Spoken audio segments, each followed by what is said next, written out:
Hello there. Welcome to the Saroy channel, wherever you are in the world, and so much love to each and every one of you. How are you doing? I do hope you're doing fabulously well, and I hope that the weather is warming up where you are in your part of the world. Let me know how the weather is where you are, and whether you're feeling a bit warmer now, whether the spring is on the horizon and we're about to welcome in warmer days. Let me know what it's like where you are. And don't forget to get that wonderful effervescent sparkling drink or a lovely hot cup of cocoa. And before we get started, don't forget to subscribe to the channel, click the notification bell and the thumbs up. And let's get started with tonight's story. Dear Sarah and all your lovely listeners, it was in the early 60s, and at 10 years old, my best friend Marty lived in the neighbouring farm to ours. We hung around together all the time. We were as thick as thieves in those days, like brothers to each other. When I reminisce over my childhood, all my wistfully nostalgic memories invariably always involve Marty. It would seem that in my family, I was the unheralded, serendipitous, unplanned surprise that no one could have forecast arriving on the scene so late in the day. Somehow I had tenaciously subjugated the odds of defeating my mother's fastidious birth control regimes, rendering her pregnant. By the time I was born, all four of my older sisters had successfully graduated from college. They were no longer living at home, so for me they were more like aunts than sisters, as the age gap between us was quite substantial. In a nutshell, you could describe me as an only child, who was rarely favoured, cherished and beloved by my father. But I hasten to say he never bought me a coat of many colours, like Joseph in the Bible, which would have been rather nice, but there you go, you can't have everything. Suffice to say my dad, as he'd always yearned for a son, had given up on the expedient ambition of ever siring one. He believed his sperm was genetically predisposed to producing exclusively female offspring, which would have been exceedingly useful if my mother had been a cow, and my father had owned a dairy herd, which he didn't, of course.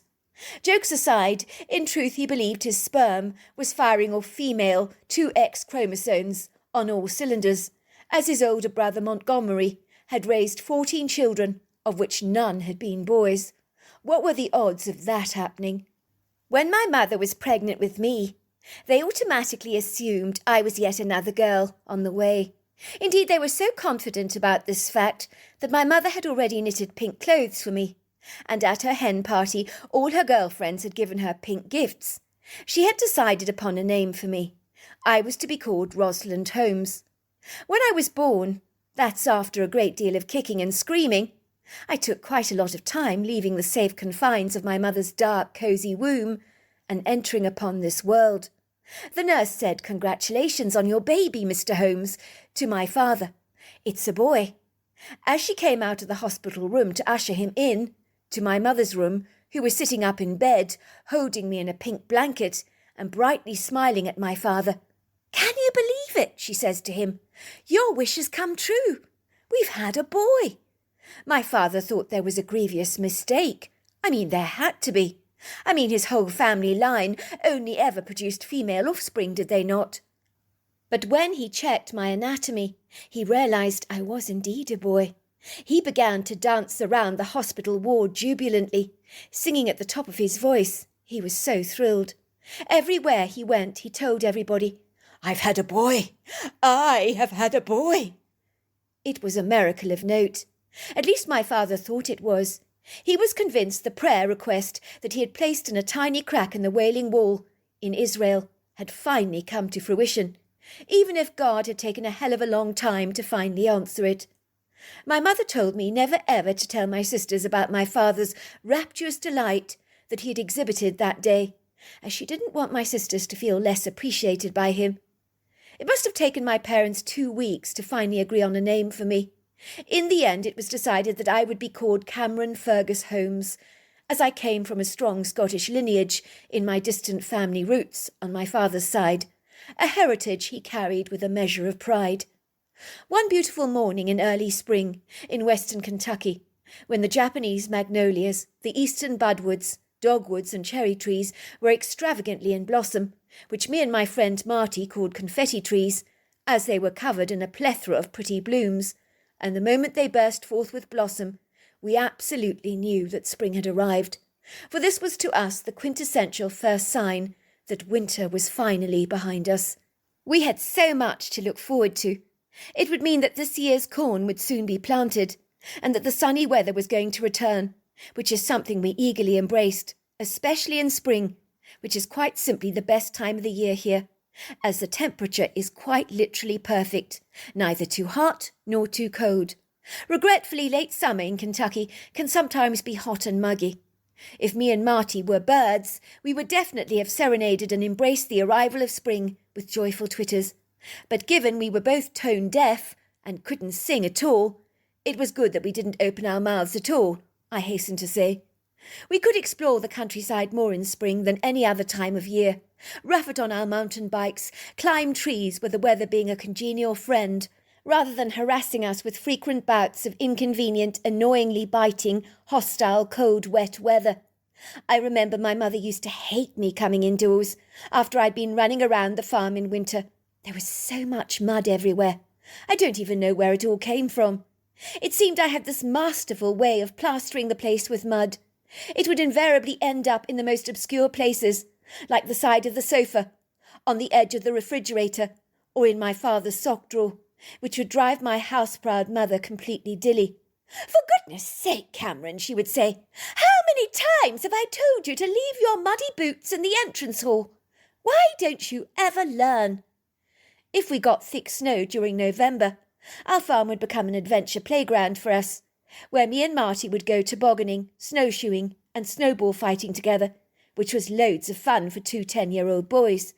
We also always made a massive snowman, using my father's bowler hat and a candy-striped scarf that had once belonged to my grandfather. I grew up in an old, very dignified-looking whitewashed farmhouse, with huge French windows, duck-egg blue shutters, and a grey slate roof. It was a kind of congenial, warm home, dribbling with character, oozing with charm, and seeping with humour. I believe our house did have a sense of humour, for sometimes it would seem to be laughing with us, as it was a place that had contained and harboured the laughter of generations of our family before us. I was to learn when my grandfather was alive.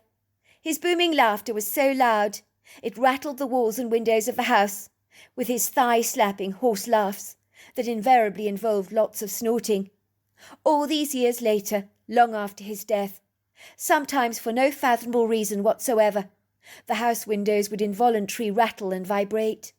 Could my grandfather's disembodied laughter still be causing the walls of our home to engage in a belly laugh? It would seem so.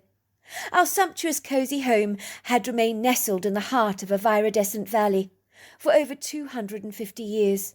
It looked like it harmoniously belonged to the natural environment, as if it folded seamlessly into the indigenous natural flora and fauna, and when the annual cereal grass of the corn crop bloomed and blossomed, swaying in the wind under a gentle breeze, often with a lone corn-bunting bird seen clinging to the grass, it was certainly a spectacular sight to behold.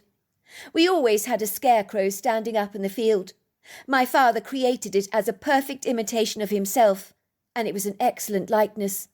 There were many times I thought the scarecrow actually was him.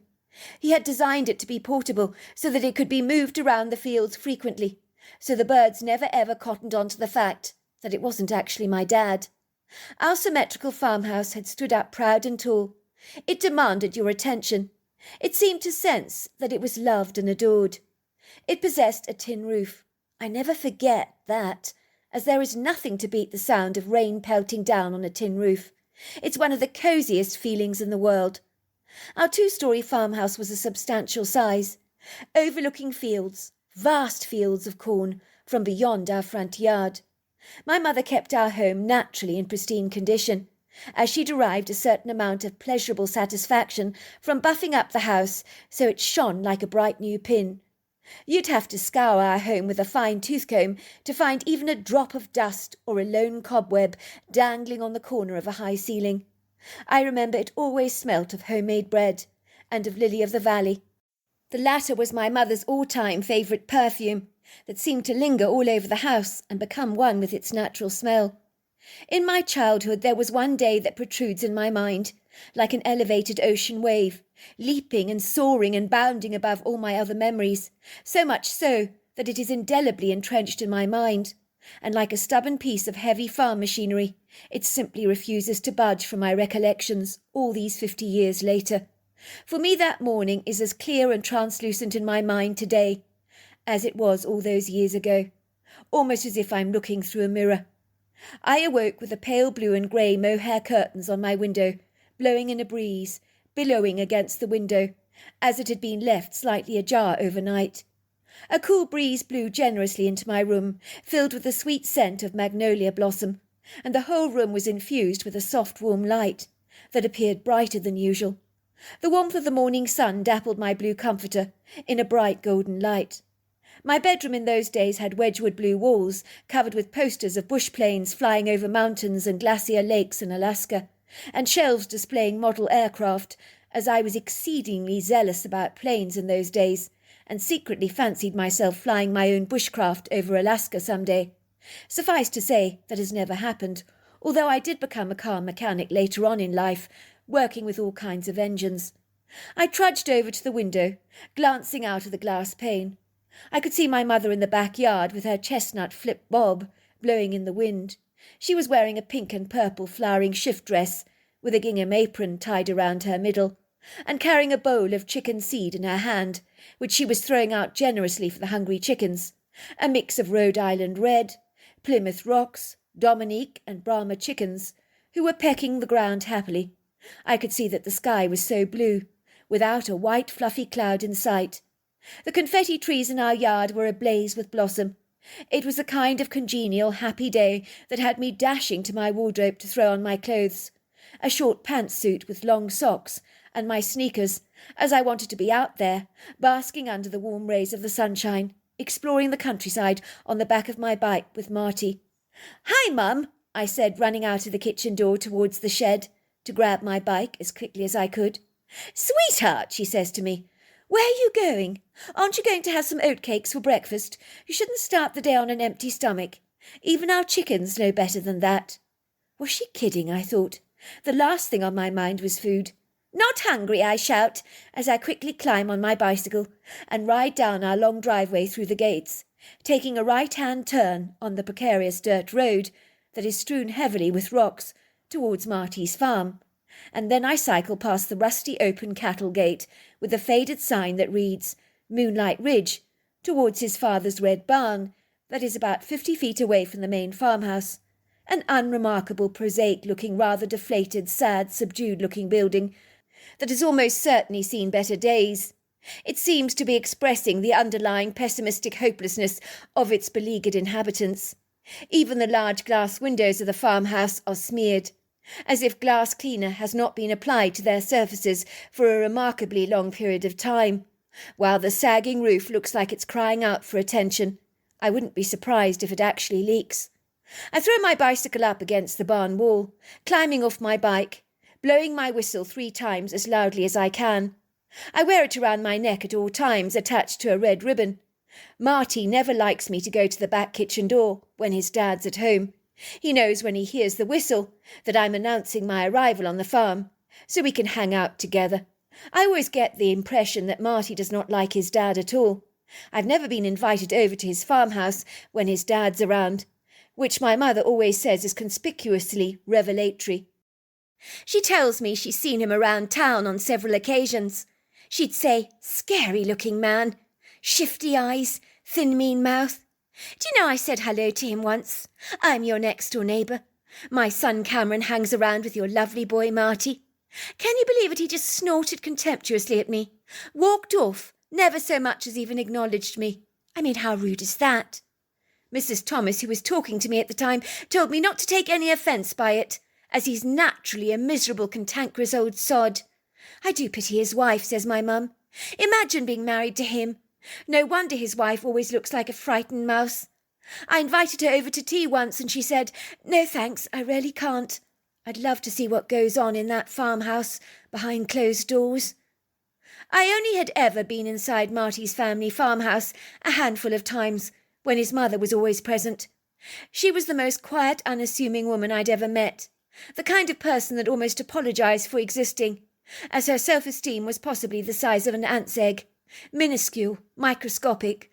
She always gave me the impression that she'd like to shrink into the shadows like a ghost, for she seemed as sad as the desolate house itself, as if she was carrying the weight of the world upon her shoulders, and was almost crumbling and groaning beneath its heavy weight. She was a thin woman with dark eyes and a fragile body, like a doll, that looked like it could so easily break. I always used to clandestinely think that if she was caught up in a feisty windstorm, she might just get blown over, like a feather. Moments after I'd blown my whistle, Marty comes out of the house. At first he doesn't look directly at me. His brown head of hair is fixed on the ground, as if he's willfully trying to avoid any eye contact with me. Then I see the tall, doleful silhouette of his insolent father. He's standing in the doorway. He's glaring at me, wearing a huge, opprobrious frown on his face. He eyes me objectionably, through indignant, acrimonious, fiery brown eyes. To my horror, he comes marching out of the house, swinging his arms backwards and forwards captiously, as if he wants to strike something down with his fists. I'm quite sure he'd like that to be me. But I'm not his son. He's possibly struggling to contain the explosive fury rising up within him, for his whole face is jiggling with a frustrated angst that he'd like to inject into me, like a hornet's sting. He gives the impression of being like a cantankerous transient sea lion, as mad as hell, almost as if he's looking to pick a fight with someone in order to air his grievances, which will make him feel a whole lot better. "So it's you again, is it, young man?" he says with a loud, sneering roar. "Can't keep away, can you? You're like a nasty, bad smell, always reappearing again and again. You keep blowing that god-awful whistle all the time. Are you trying to wake the living dead with all this noise pollution?" "I'm sorry, sir," I say, flushing. "If you want to see my son, why do you not come and knock on the front door like any normal, respectable kid would do, instead of blowing that bloody whistle of yours? Where did you get it from?" he asks me scornfully. "My father bought it for me, sir," I explain. "He should be bloody ashamed of himself, buying you such a noisy, disruptive instrument. What was he thinking? A kid like you, with a whistle like that? Given half a chance, you'll be blowing that wretched thing all day long. I know what kids like you are like. You just can't help yourself, can you? Thrive on being bloody nuisances, day after day after day. You simply can't stop meddling, can you? In my day, children were seen and not heard. But now you kids seem to think you can bloody do whatever the hell you like. Sod the rest of us. That's the attitude nowadays. It makes me bloody sick. It makes my blood boil. Your mother should teach you some manners, young man. But given your mother, I've seen her around town. Nasty woman she is." Sir, I only ever used the whistle to call Marty. I didn't mean to make a noise. If you like, I won't ever do it again. I'll come to the kitchen door and knock." Marty's father is not listening to me. His eyes are resting on my bike, parked against the barn wall. "What the hell are you doing, young man, parking your bicycle against my wall? How dare you be so goddamn presumptuous? This is so bloody typical of the young generation these days. No respect for other people's property. You're scuffing up my wall with those bicycle bars of yours. Did your father not teach you to respect other people's property? I suppose not. After all, he hasn't taught you any manners. You've got dreadful parents, young man." I'm surprised that Mr. Butcher, Marty's father, cares about his barn at all, given its dishevelled state. Even his mechanic shop on the other side of the property looks like it's a chaotic hodgepodge of stuff. As Marty's unblunted father blasts away venomously at me, I feel quite intimidated by his mordacious energy, and want nothing more than to run away from him as fast as I possibly can. I've never been spoken to like this so ruthlessly, with such an astringent spite. I can feel tears welling up in the back of my eyes, but I fight them back as hard as I possibly can. I don't want to look like a complete baby. I'm 10 years old, for goodness sake. Besides, I don't want to give this sardonic, corrosive man the slightest satisfaction that he's ruffled my feathers. I want him to think that nothing he's said to me has upset me in the slightest. So I straighten my back up proudly, look him directly in the eyes and say to him, "Have a nice morning, Mr. Butcher. Sorry to have caused you so much grief." He scoffs at me, turns around to retreat back to his house, and under his acidic, treacherous breath, loud enough for us to both hear, he spits out, "Bloody kids! They should all be aborted from birth, the whole damn lot of them." He spits on the ground, walks back to the house, slamming the door behind him so hard that I almost jump out of my skin. Phew! All I can say, he's one miserable character. "Sorry about my dad," says Marty apologetically, climbing onto his bike. He's in a bad mood today." Soon we are rigorously cycling back to my farm to get the hell away from Moonlight Ridge. We park our bikes in the shed, waving enthusiastically to my father, who is sitting very happily on the back of his green tractor that is chugging away as it plants the corn seed on long ribbons of neatly tilled fertile soil. He waves at us as we run through the green valley towards the large creek of silvery water that is fringed by a spectacular oak and hickory wood grove that sprawls to the rear of our properties, extending to Marty's father's farm as well. It's when I look up at Marty, I see his black eye. I'm nonplussed. This is the 3rd time in 6 months he's had a black eye. If that's not enough, he's always covered with perplexing, inexplicable bruises that I secretly suspect have a whole lot to do with his crotchety father, who seems to have about as much patience over children as a brown-headed cowbird has over her younglings. She lacks the tenacity to warm her own eggs, so she lays them in another bird's nest, so she can avoid fledgling care and egg-warming duties. "I suppose you walked into a door again," I say sarcastically, as deep down in my gut I know that Marty has been telling me porkies all along. I haven't failed to notice the amount of bruises he's acquired.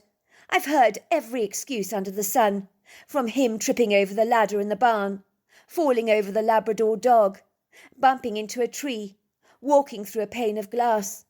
I've spent enough time with Marty to know that he's not accident-prone when he's around me.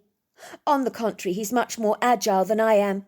But every time he goes home, it sounds like he's living in a precarious obstacle course and falling all the time.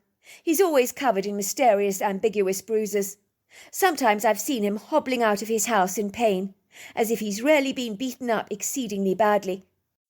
As I previously mentioned, I have my sneaking suspicions that Marty's father is beating him up. But I don't want to make Marty feel uncomfortable by pressing him to tell me about what's really going on with him and his father. But I hasten to say, I do feel rather hurt that he hasn't confided in me, as I consider Marty to be like a brother to me, so we shouldn't be keeping any secrets from each other. I decide to let sleeping dogs lie, allow Marty to confide in me when he desires to do so. I know he's protecting his father's reputation, and honestly I don't know why he bothers. By all accounts, his father has a dreadful reputation in town. He's one of those people that no one has warmed to over the years. Nobody even remotely likes. You only have to look at the man to see he's a disagreeable sort. Marty tries to maintain this misleading charade, to keep up the appearances that he lives a normal life, as deep down he longs for normality, like you or I might long for a holiday abroad somewhere. But normality for Marty is a dream on the furthest horizon that is so beyond his reach. I haven't failed to notice the apprehensive reluctance that he exhibits every time he returns home, as if he's desperately trying to summon up the courage to retreat back to the confines of a place that should naturally embody all that is good. It should embody love, warmth, security, safety and comfort, but not for him, it would seem. "Yeah," he says to me, avoiding eye contact with me. "I don't know why I keep walking into that door." As we're ambling towards the creek, we both discover dozens and dozens of tiny doomed, half-dollar-sized baby turtles, crawling over the darkened earth, moving away from the water in the wrong direction towards the fields of neatly sown corn. They're climbing on top of each other, appear dry and disorientated. Me and Marty naturally want to save their lives, so we gather them up in our shirts, dashing over towards the creek. Granted, when they get bigger in size, they can appear mean, hissing, and rear up at you. Yet these little tenacious turtles seem so vulnerable. We sense they desperately need our help. We can't judge their characters based on some of the snappy, large turtles we've encountered in the past. For one of these little turtles may potentially grow up to be an agreeable, likeable fella, if the hands of fate smile kindly upon him, that is, and if his life isn't auspiciously expunged from him by many of the predators that he will have to surreptitiously avoid. Sometimes it's good to give nature a helping hand. Well, that's the way I look at it anyway. We walk towards the edge of the pebbly beach, lower their leathery tiny bodies into the water. They're waving their legs indignantly. Their heads are cranked, but the moment they're plunged into the water, they spring back to life, as if the water itself has energized and revitalized their dry bodies. At first they swim erratically, rather like pigeons across the water, and then once they're submerged, they're gone. We don't even get to see their eyes bobbing above the surface. I think they're so grateful to be reacquainted with the water. We sit down on the side of the creek, close to a large patch of cat's tails, their cigar-like brown spikes rising up in the shallow part of the water. Marty places a blade of grass into the side of his mouth. He begins to chew it. "You know, I didn't really bump into the door," spouts Marty quite suddenly. My heart begins to thump in my chest excitedly. I can smell that Marty is about to tell me the truth. I've been longing for this moment, when he would finally choose to confide in me, disclose what has been happening behind closed doors in that less than congenial home of his. "Well, you're not really accident-prone when I'm with you," I admit, "so I sensed something else was going on." Marty frowns. "You mean all this time you knew I was lying?" he says, looking disappointed. "Why didn't you say anything?" I watch him pulling up one of his long socks by way of distraction. "I guess I figured you'd tell me in your own time. It's your father, isn't it? He does this to you. I can see he's a cantankerous bully. Everyone knows it." "I hate him," says Marty, taking a blade of grass and chewing it in his mouth. "I bloody hate him. Excuse my language. I wish he was dead. I'm not just saying that in the heat of the moment like you probably think I am. I really mean every single word of it. I really wish he was dead." "You do? Well, don't apologise to me. I'm on your side. You're like a brother to me, Marty. Besides, I agree with you. The way he laid into me earlier on, he terrified the life out of me. He's got a barbed, vicious tongue on him. I thought some of those big, mean, snapping turtles could be formidable. But your dad, he's 1,000 times worse. I think I'd rather swim with one of those big turtles in the creek any day of the week than spend even a night under your roof with your horrible dad. Why does he hurt you?" I ask him, my eyes not leaving his face. "He's always angry," says Marty. "When he drinks, he gets even madder. He beats my mother up a lot. I intervene to stop him hurting my mum. So I get caught up in the crossfire. He lashes out at me. He hurts me instead. You've seen how fragile my mother is. I mean, I can't sit back and do nothing, can I? I have to intercede. I mean, if I don't, he's going to kill her. I know he's going to kill her. It won't take him much to snap her neck." "What makes him so mad? Why is he always so angry?" I ask. "He's like a firework, and me and my mother are like little matches. And we say one unlikely word, and the firework is ignited, and it explodes. Like the other night, for example, I was sitting having dinner with Mum and Dad at the vintage green formica table in our kitchen. It's always so uncomfortable sitting down to dinner when Dad's there. My mother says to my dad, 'Do you want any more chicken casserole?' He finished it all, you see. He only had a little piece of potato left on his plate. He said, 'If I want any more bloody chicken casserole, I will ask for it, woman.' And then he picks up the plate and he throws it across the kitchen, smashing it into smithereens, so that it's lying shattered all over the kitchen floor. And our Labrador Rover, he races out of the kitchen so fast, he's so scared of Daddy, as Dad sometimes kicks him really hard, and he squeals in pain. He then spouts, "Why does everyone in this house have the brain cells of a plant? Do you not see the potato on my plate, woman? I didn't eat it up, did I?" My mother says, "No, you didn't." "There you are then, woman. Use your brains, girl. If I didn't eat the potato, it means I'm full.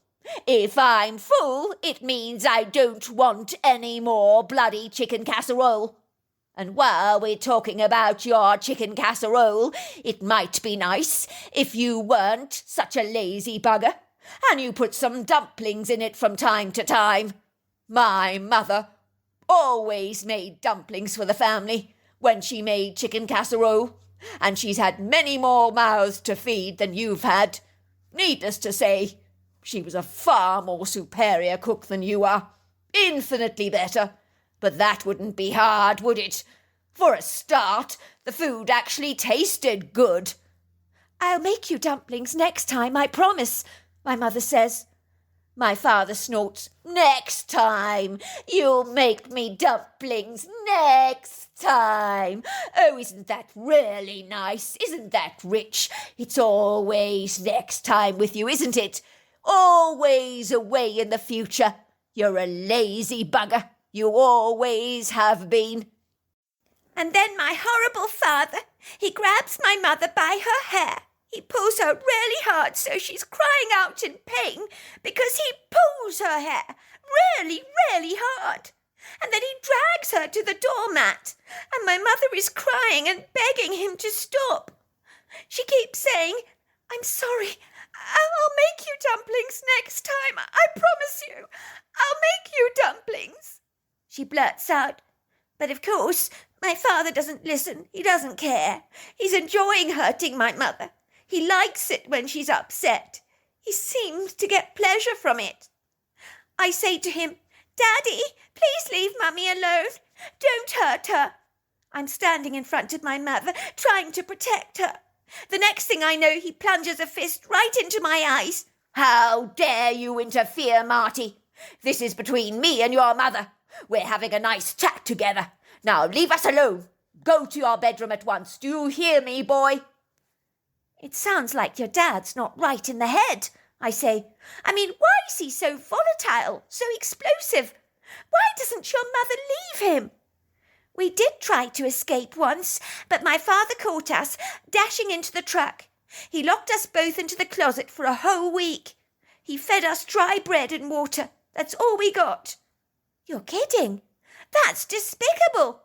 I'm sure if you told the sheriff, he could be arrested for cruelty." "No, I'm not kidding about it at all. He did do that to us.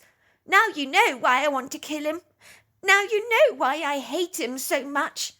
One day he left his Winchester Model 70 rifle fully loaded on the patio, and I picked it up, and I was longing to pull the trigger. I really was. I wanted to kill my dad. I didn't have the courage to do it. I'm a real wimp. But believe me, it would be an end to our misery. I was standing behind the door. My dad was sitting on the upholstered chair next to the fire. His head was bent over, reading the Louisville Courier. He had no idea I was there. My hand was on the trigger. It would be nothing to pull it back, and then he would be obliterated, gone from the face of the earth forever. And me and my mother, we'd be able to breathe again. We would be free. Living with him is like walking on eggshells every day. Me and my mother are too afraid to say anything, as it'll set him off." Marty pauses for a moment. I can't believe he's actually opening up to me like this. I sense he's relieved to let go of his angst that has been troubling him for a long time. Marty starts chewing a new blade of grass. "The worst part of it all is if we say nothing at dinner, he then slams his fists on the table and says, 'Why is everyone so goddamn miserable in this house of ours? Why is no one talking? I'm sick of you two, always looking as if you're sulking. My mother will then say something like, Matty, why don't you tell us how your day was at school today? So I'll say something like, it was all right, the same as usual, really. I can't imagine eating dinner in such a tense environment all the time, I say. No wonder your mother looks so afraid. My dad's a big, big bully, says Marty. You know how many times I've dreamed of him just lying there dead? I've dreamt of him being eaten by a pack of coyotes, or falling down a landmine. I even prayed to God once to take him away from us, because he doesn't deserve to live. I know that is a horrible thing to say about my own dad, but my dad makes everybody miserable. The dog, even his own family members who live far away from here, and me. And most of all, he makes my mum very, very sad. I'm scared about going home tonight, he admits. Why? Because you know he'll be in a bad mood. Marty looks at me, his eyes growing round with fear. No, that's a given. He's always in a bad mood. It's just, I was playing with a ball this morning, he almost whispers, and I hit his gun cabinet. When my father, he keeps his rifles there, and I shattered the glass. It looks like a huge spider web crack. I'm too scared to tell him I did it because I know how angry he's going to be. But when he sees it, he'll know it was me, and he'll give me such a beating. He loves that gun cabinet of his. So there we are. That's the end of part 1, because this is a long story, so it's divided into 2 parts, because otherwise it takes a lot for them to process. When it takes over an hour, then it is quite long to process. So until next time, goodbye and good night. Tomorrow will be part 2.